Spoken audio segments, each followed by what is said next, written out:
Moving on now, Israel's defense forces say that the ongoing situation is no less than America's 9/11 attacks and is in fact rather worse. And with all these developments, it's a sign that the world may have fallen into a period of disarray. Now, as they step up their security measures, nations across the globe step up their security measures, groups like Hamas are willing to take big risks rather than fearing that the consequence would be too dire.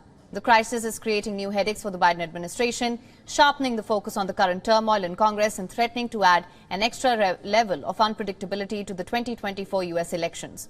Joe Biden critics have already started lining up the blame for violence in Israel at the president's feet. The pro-Palestine demonstrators who marched downtown in Chicago too called for the U.S. government to stop being an ally to Israel.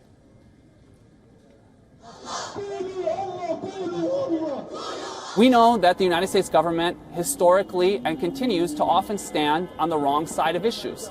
They're standing on the wrong side of this issue. The United States government was wrong on apartheid in South Africa, if you remember, and the United States government is wrong on Israeli apartheid.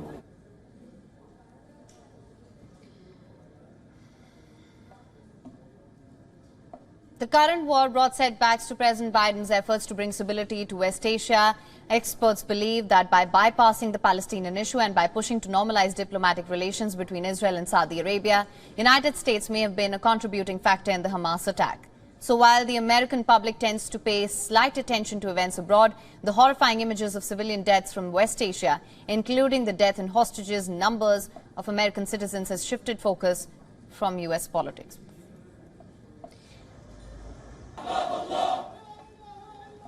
Now, correspondent Susan Teherani explains what the impact of this conflict will be on President Biden's prospects for the presidential elections next year. Listen in.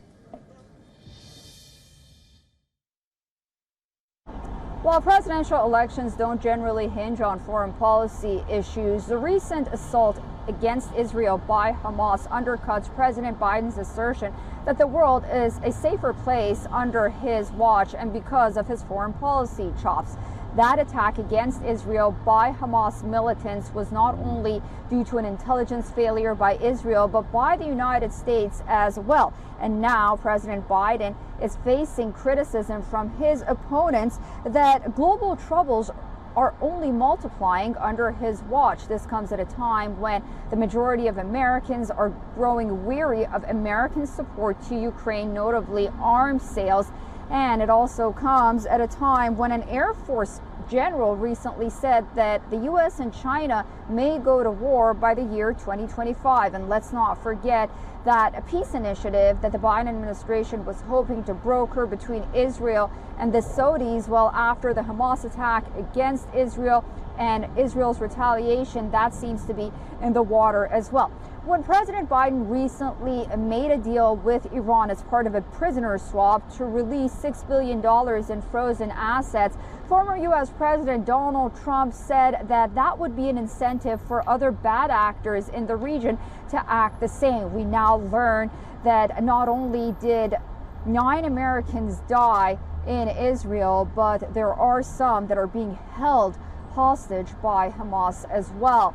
Now, with RFK Jr. announcing his bid for 2024 president as an independent, moving away from the Democratic Party, voters may have an alternative to the current president, notably if they don't want to vote Republican. WION is now available in your country. Download the app now. Get all the news on the move.